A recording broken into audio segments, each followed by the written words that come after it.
Patience is the hardest thing in the world. Faith is the hardest thing in the world. And believing that something is going to come without any proof that it's actually going to come is really difficult. Let me tell you right now, the Magic are doing good things. And even in a loss Monday, there are definitely good things to come.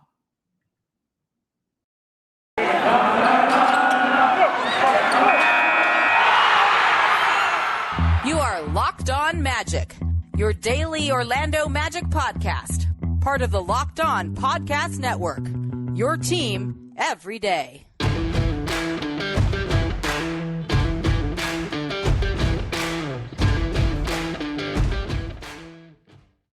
And you are indeed Locked On Magic. Today is January 4th, 2022. My name is Philip Rossreich. I'm the expert and site editor over at OrlandoMagicDaily.com. You, of course, follow me on Twitter at PhilipRR_OMD.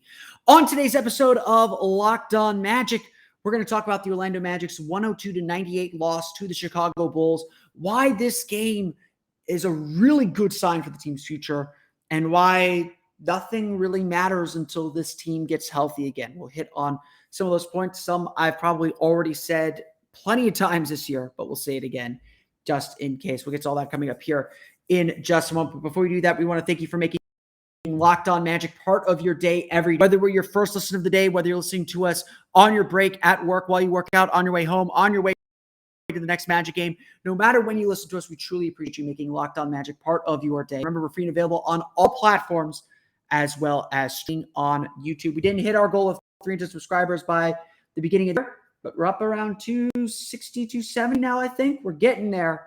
So let's try and I'd love to hit that mark and celebrate a little bit of that with you guys as well. Actually, though, we love to celebrate some wins too. And that, unfortunately, has been the biggest thing that's been missing from the Orlando Magic so far this year.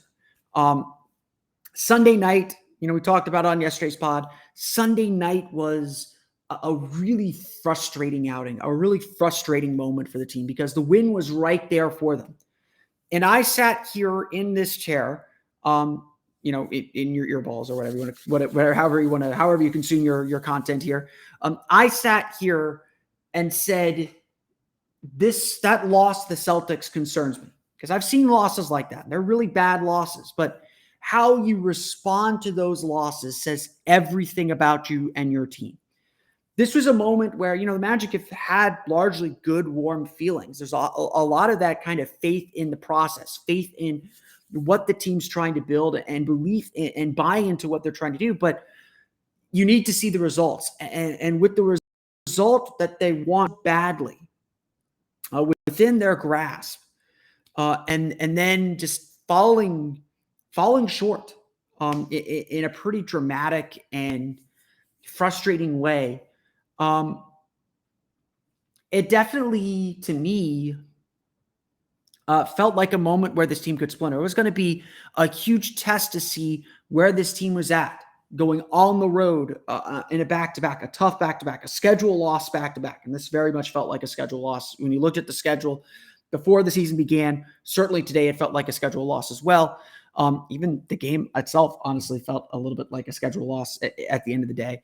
How would this team react to a back-to-back against the team that's on top of the Eastern Conference right now in the Chicago Bulls? How would this team react? No one would have blamed them if they packed it in. No one would have blamed them if it was another blowout. But this Magic team fought. And not only fought, they became the aggressors. They made a statement there in that first quarter when they took an 11-point lead, when they came out aggressively, when they played some of their best basketball of the season and really built on the things that they did well against the Boston Celtics. And they did that, and they showed that throughout the course of the game. As you might expect, the Magic raced out to an early lead. Franz Wagner, Wendell Carter leading the way. The bench unit gave it away, as they tend to do. Just lost a lot of 10-day guys, so a lot of that kind of just a big talent drop-off, for lack of a better way to phrase it. The Bulls bench unit is very, very good. They run with DeMar DeRozan. DeRozan kind of just does his thing. They spread the floor with shooters. He hits the mid-range jumpers. They are a tough team. This Bulls team is very, very good. They're playing very good basketball right now. They do enough good things in each category, and they got so many offensive weapons that you do have to be on your toes with them. But the Magic withstood that rally, and they stayed in the game, and they kept fighting back and kept clawing back. And yes, it was a bench again that kind of gave away the lead and kind of put the Magic down by 9. But even then, Orlando kept fighting back, even when it was clear their shots were falling short, that they were unable to make plays in the way that you would expect them to. They missed some open shots. The Bulls hit some tough shots. And at the end of the day, yes, Chicago walks out with a 102-98 victory, but Orlando certainly could hold its head high with a really strong effort, with a really, really solid performance, with a really good game from several players, and just a good game overall as a team. This Magic group played very, very well. That's really the only way to describe it. That's really the only way to say it. They displayed all the grit, fight, determination that the coaching staff has talked about for a while. But in a situation like this, they really showed what they are made of and who they are. Again, yes, we want to see results. We want to see the team win. We want to see the team do these things. But they played really good defense. For the first time in a while, their defense fed their offense. Their offense didn't drain the energy from their defense for the most part. Yes, there were some moments where it did. End of the first quarter, end of the second quarter, especially. Orlando just kind of gave away close games or gave away their lead a little bit at the end of quarters, and finishing quarters is still a huge, huge issue for this team. And just general depth is just a huge issue for this team. And nothing's really going to get resolved until those depth issues get resolved as well. I really think Orlando has a lot to be proud of in this game. Again, they could have easily folded. They could have easily given into the frustration. They could have easily given into the schedule. They could have easily given into the injuries. This team continues to fight hard. They continue to carve out their identity. They continue to find what they're good at, and they continue to find their groove. Again, even the players will say this year is about development. This year is about getting better individually. And they understand that. They still want to win. That's not there. But they see that individual growth. They see how they're getting better. And again, you watch a Franz Wagner game, you see him getting better every single game. There's just something new every single game. They get too excited. Wendell Carter played with a lot of aggression, certainly wanted to play well in Chicago. There's maybe some bad feelings with the Bulls franchise, certainly wants to play well in this kind of game, this game he gets up for. Gary Harris continues to play well. Terrence Ross had another really nice game. RJ Hampton did some really good things. This is a team that is doing a lot of the right things, a lot of really good things. And while, I think the offense stalls out on occasion, certainly can be improved in a couple areas. A lot of that's just talent and rotation, and the Magic just haven't been able to run a full rotation. This sounds like an excuse. This sounds like I'm making excuses for the team, and to some, maybe I am to some extent. But that's also the reality of why this team is losing, is they haven't been able to figure out how to build a rotation of quality NBA players, and mix in their starters a little bit more productively. Certainly could say that falls on Jamal Mosley, but again, I don't know if that's necessarily the goal, rightly or wrongly. Again, with the Magic probably also playing for draft picks here. They want to play certain guys together. I think they want to play certain lineups together, and the lineups that they do care about, that they do play, are playing really, really well. All the signs are there that this team is doing really good things, that this team is doing things the right way, are buying into the culture that they're trying to build. And again, this loss of the Bulls, yes, Chicago attacked the offensive glass in a way that the Magic have to be a little bit frustrated with. Their rebounding wasn't great.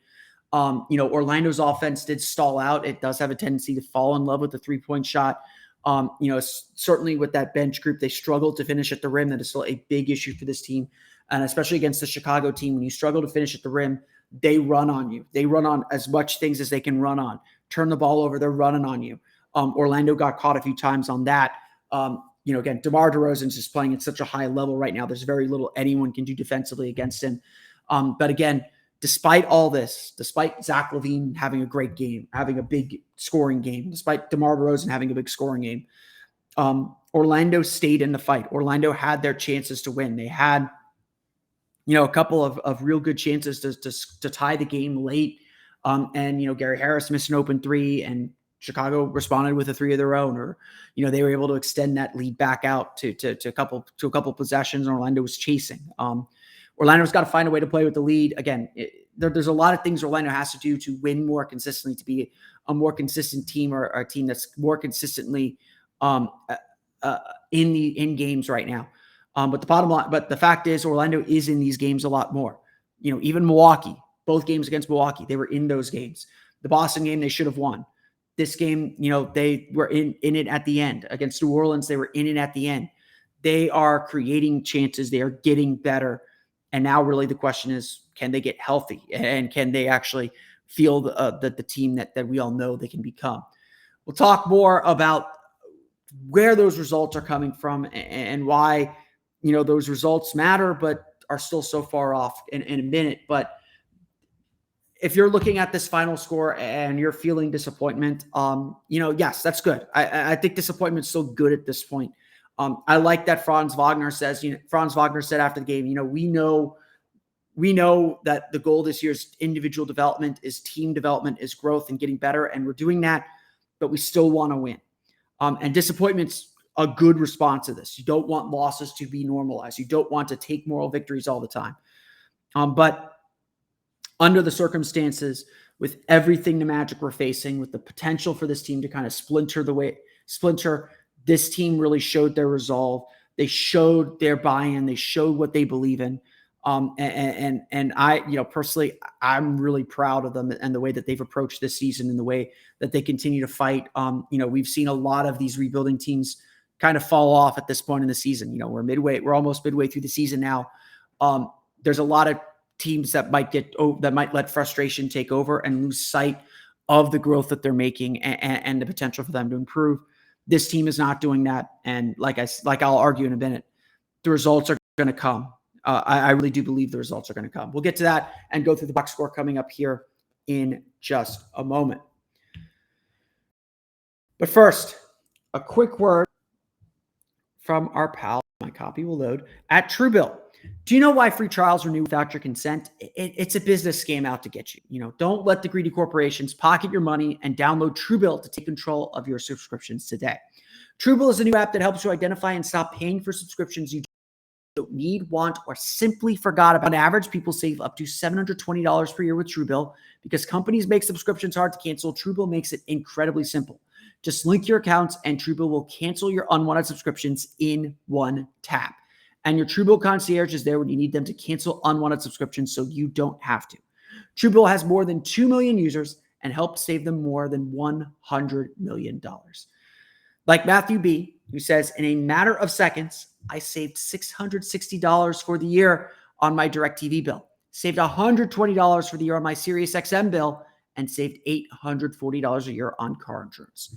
Don't fall for subscription scams. Start canceling today at TrueBill.com/LockedOnNBA. Go right now, TrueBill.com/LockedOnNBA. It could save you thousands a year. TrueBill.com/LockedOnNBA. We want to thank you again for making Locked On Magic part of your day every day. For your next listen, be sure to check out the Locked On Now podcast. They have nightly recaps of every NBA game with analysis from our local experts like me. Listen to Locked On Now on Apple Podcasts, Spotify, or watch it on the Locked On NBA YouTube channel.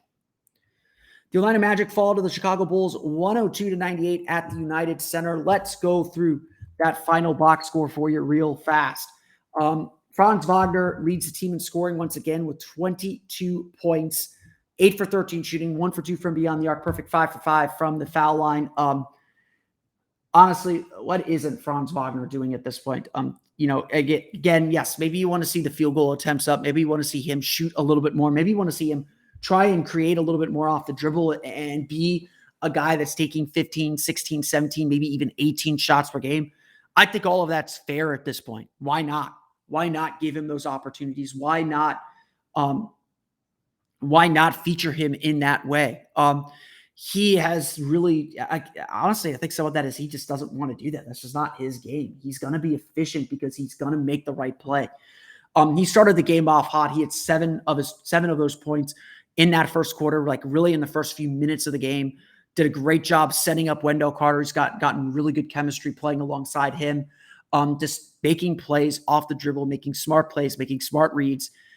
In the fourth quarter, Wagner started to heat up again, really started to score a bunch of points, had a really tough finish over Nikola Vucevic on a drive that cut the lead to 4 with about 3-4 minutes to play. Wagner's going to win Rookie of the Month tomorrow. We'll talk about it then. But he just continues to impress and continues to get better and adapt to this league so quickly. It's really special watching him play. And I'm just going to keep saying it. He is a really special player. I don't know what his ceiling is. I don't know what his best role is going to be. But the fact that that seems so open-ended is really, really exciting at this point of his career. Just a really, really exciting start to his career for the Orlando Magic. Wendell Carter, 21 points, 8 for 15 shooting, 10 rebounds, 4 assists for Wendell. He played really well. Played with a little bit of a fire for sure. Did a good job attacking, playing aggressively. You could tell when his energy's up, and when Wendell's energy's up, he is very, very good. Played 35 minutes. Franz Wagner played 28. I think Mosley was trying to manage minutes a little bit after the heavy minutes they all played Sunday. Maybe that affected whether the Magic were going to be able to win this game or not. Maybe kept the bench in a little too long there in the second quarter when they struggled, but who's to say? Wendell played really, really well, though. Just very, very aggressive, very assertive. Really made it a point to get after this game and to play well. And again, an assertive Wendell Carter is a very good Wendell Carter. Gary Harris, 19 points, 7 for 60 shooting, 5 for 10 from beyond the arc. Very good Gary Harris game, too. Just makes shots. He makes shots. That's what he does. Just, again, smart guy, doesn't take too many bad shots anymore, is hitting his shots, is able to space the floor. Just a really valuable player. And again, we do expect that he will get a lot of calls at the trade deadline when it comes up here in a month. Off the bench, Terrence Ross scores 15 points on 5 for 17 shooting. Perfect 4 for 4 from the foul line, 1 for 4 from beyond the arc. Again, typical Terrence Ross game. Takes a lot of shots. Made his share of them. Remains a threat. Doing a lot more beneath the three-point line now than at the three-point line. But continues to be a really aggressive player. And again, you want him taking a ton of shots. That's why he's in the game. Of note statistically, again, say what you want about individual game plus minus, but I do think this says something. Every Orlando Magic starter had a positive plus minus except for Mo Bamba, who was -4. Every player on the Magic's bench had a negative plus minus, with Freddie Gillespie as the lowest at -3, or as the best at -3. RJ Hampton, 9 points, 3 for 9 shooting, 8 rebounds, 3 assists. Hampton was really wild in the first half. I did not like his first half, but really came under control in the second half. That's why he was able to close the game for the team. His defense is getting a lot better, a lot more consistent. Again, he's just still a little wild sometimes. And just playing under poise and composure is the big thing for him. I think he gets a little excited, especially as he attacks the rim and speeds himself up. The defense is already trying to speed him up. You don't need to speed yourself up. So I think with RJ, it's still about kind of staying level-headed, staying consistent for him. Orlando shoots 42.4% from the floor, 10 for 27 from beyond the arc. That's 37%, 16 for 18 from the foul line. They commit 13 turnovers that lead to 17 Chicago points. That's still the big thing with the Bulls. They turn their turnovers into points a whole lot. Of note as well, Orlando with 42 points in the paint compared to the Bulls' 34. Magic get 41 field goal attempts in the paint, so 21 of 41 inside the paint. Certainly could do a lot better there, but still very, very good to see them take that important step. And again, Orlando does a good job holding Chicago down to 8 fast break points. The Bulls 3 for 10 on fast breaks. Orlando, I'll give RJ Hampton a lot of credit on this one too. Orlando did a good job chasing down fast breaks, challenging fast break layups, and got a fair amount of misses because of it. The Bulls are led in scoring by DeMar DeRozan, 29 points, 11 for 24 shooting, 7 for 13 from the foul line. He just did whatever he wanted. Again, he missed his fair share of shots, but he had a nice scoring binge at the end of the first quarter, second quarter that helped the Bulls stake the lead. They won the second quarter 30-19. That helped them flip the script in the game, and Orlando was chasing the rest of the way, or so it felt like Orlando was chasing the rest of the game. DeRozan is playing at such a high level. It's just very, very difficult to guard him. Zach LaVine, 27 points, 8 for 19 shooting, 4 for 9 from beyond the arc, 7 for 7 from the foul line. Despite the 27 points, I thought Orlando did a really good job on Zach LaVine. He got away from them a little bit in the fourth quarter. But overall, LaVine missed some open shots for sure. But Orlando, I thought, did a good job tracking him, making him work for his points. The field goal percentage certainly suggests that as well. Nikola Vucevic, 13 points, 17 rebounds for the Bulls. Kobe White scores 17 points off the bench. Chicago shoots 43% from the floor, 11 for 31 from beyond the arc. They commit 13 turnovers for 13 Orlando points. The Chicago Bulls defeat the Orlando Magic 102-98. Orlando, again, plays a really good game. I really like the game that Orlando played in this one. I really cannot complain too much. Again, a lot of tired legs. You could see it in the fourth quarter. Shots were falling short.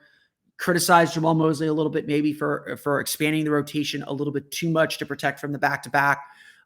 Again, I don't know what the data was telling him on that. I'm sure there's a little bit of the catapult data or the motion tracking data telling him that some guys needed more rest or needed a chance to kind of catch themselves a little bit in this one. But overall, Orlando has to feel very good about how they were able to respond to Sunday's loss. We'll talk about why that's still important and why you have to keep the faith that results are on the way. We'll get to that coming up here after I pause so I can put my ad insert in the podcast. Like I said before, this game had a real chance to break this team. I think the Magic have had some really good vibes. For a team that's at the bottom of the standings, I think the Magic are now 7-30. For a team that hasn't won a lot of games, I've been fearing and certainly been wary of how long is this team going to stick together? How long is this team going to stay bought in this way? I've watched enough rebuilding teams to know that these teams crack, that these are competitive guys. These are guys that believe in themselves, that, aren't used to waiting on things. And they have to suffer through losing. And you want guys that hate losing more than they love winning. You want guys that are going to be just wondering what that was. You want guys that are going to fight and claw and scratch for every single win that they can get. That's the reality of things. And seasons like this hurt. Seasons like this are painful. And they need to be painful. I don't think we should dismiss that emotion, and I think that emotion should be important. I've watched enough of these rebuilding teams that, veteran players check out, and the young players follow the veteran players' lead when they check out of these seasons. Guys that you respect. I mean, I've watched, Jameer Nelson, best worker I've ever seen. The guy that works hard. He is every bit of everything this Magic franchise wants a player to be. Those last few seasons in Orlando, he wasn't invested, and it was clear. He was there. He was happy to help. It wasn't that he was doing a disservice to the young guys, but he did not buy into what the coach was selling. And that hurt the team. That hurt the team all over the place. When one of your team leaders, like Channing Frye is a good dude. Kept it real with everyone. He's a great teammate. You ask anyone around the league, he knew very early on that Orlando wasn't it. That this franchise just didn't have its ducks in a row. That's the truth. And again, that's so hard. Channing's the greatest dude in the world. He kept it real with everyone. Every teammate loved him. So if he's not buying in, something's wrong. But to keep at it, to keep looking for moral victories, to keep looking for little victories, without getting the results, is tough. A lot of players, a lot of teams around the league believe in process over results. You do the right things over and over and over again enough times correctly, the results will take care of themselves. You might lose a game, but over time you will win more games than you lose. And that's a great idea. That's a great notion. And on the 82-game season, you got to believe that, because there's going to be nights like this game against the Bulls where your legs are dead in that fourth quarter, and there's just nothing you can do. You can get and work an open shot, but it does not go in. And you just got to have the faith that if we do this again, we work to get the open shot, it will go in more often than it does not. And if it goes in more often than it does not, we're going to win. That's what process over results means. This Magic team has done a lot of process. There's been a lot of talk about the fight, in blowout losses. There's been a lot of talk about the togetherness, about the way that this group lifts each other up, that they root for each other. And you could see it. You could still see it every single night. But without the results, at some point, there's going to be some splintering. There's going to be some fracturing. There's going to be some questioning of is this actually going to work? Now, the Magic have been incredibly mature. These young players have been incredibly mature in their approach to this. They all seem to understand that, yes, this is going to be a difficult year, win-loss rise. But the way we're going to measure success is my individual improvement, helping the team improve, and then that will lead eventually to wins. But the fact of the matter is, this Magic team has done all those things. Wendell Carter has gotten better. Cole Anthony has gotten better. Franz Wagner gets better every day. RJ Hampton has gotten better. Gary Harris has stepped up his game significantly. He's gotten better. He's reclaimed his career in a lot of ways. There are all these positive signs of what the Magic are doing. Their defense has been really good for long stretches.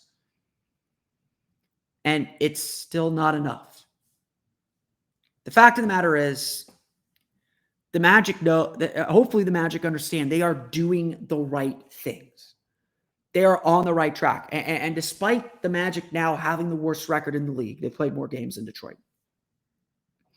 Despite the Magic now having the worst record in the league, everyone around this franchise, everyone who's watched this franchise or watched this team every day, listens to this podcast, knows that there is a ton of optimism about this group.